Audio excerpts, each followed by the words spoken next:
Hey guys, இங்கே பார்த்தீங்கன்னா இது இன்னொரு கஸ்டமர் கொடுத்த ஒரு saree. ஆக்சுவலாக இது வந்து அவங்க ப்ளவுஸே ஸ்டிச் பண்ணல, நியூ சாரியாக தான் நம்மக்கிட்ட கொடுத்தாங்க.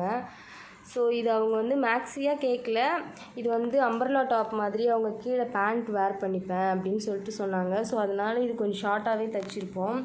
ஸோ இதில் என்ன டிஃப்ரெண்ட்டாக நம்ம இந்த இதில் பண்ணியிருக்கோன்னு பார்த்திங்கன்னா, இந்த ஸ்லீவ்ஸ் தான் ரொம்ப டிஃப்ரெண்ட்டாக அவங்க கேட்டிருந்தாங்க.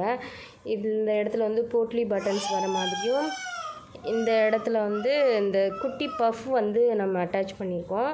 ஸோ நார்மலாக எப்பவும் பண்ணுற மாதிரி நாட்டு இது இங்கே வந்து நடுவில் வந்து போட்லி பட்டன்ஸ் வைக்க சொன்னாங்க. பட் நான் அதை வந்து வைக்கல. காரணம் என்னென்னா, இந்த இடத்துல நம்ம பிரித்தோம்னா இந்த மான் வந்து அழகாக இருக்குது. ஸோ இந்த இடத்துல வச்சு கட் பண்ணி தைக்கிற மாதிரி வரும். ஸோ அதனால தான் நம்ம பிரிக்கல. ஸோ அதுக்காகவே அந்த போட்லி பட்டன்ஸ் வந்து அவாய்ட் பண்ணியாச்சு. பட் இதுவே நல்லா சூப்பராக வந்திருக்கு. அது கூடவே வந்து ஒரு சிம்பிள் அண்ட் எலகண்ட்டான ஒரு பெல்ட் வந்து இது பண்ணியிருக்கோம். இப்போ இந்த ஸ்லீவ் வந்து நான் உங்களுக்கு கையில் நுழைச்சி காமிக்கிறேன். அப்போ பார்த்தீங்கன்னா உங்களுக்கு அதோடைய லுக் எப்படி இருக்குன்னு தெரியும்.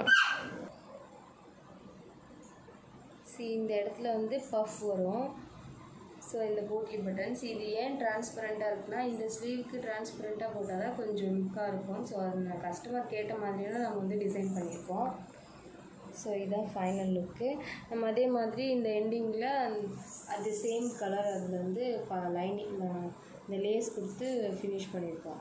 ஸோ இது வேர் பண்ணும்போது இனிமேல் உங்களுக்கு லுக் வந்து எலகண்ட்டாகவும் சூப்பராகவும் இருக்குது. இங்கே வந்து சின்ன சின்ன பஃப் தான் அவங்க கேட்டாங்க. ஆக்சுவலாக இது நான் வந்து என் கையில் இப்போது உள்ளே விட்டு காமிக்கிறேன், உங்களுக்கு நல்லா தெரியணுன்றதுக்காக.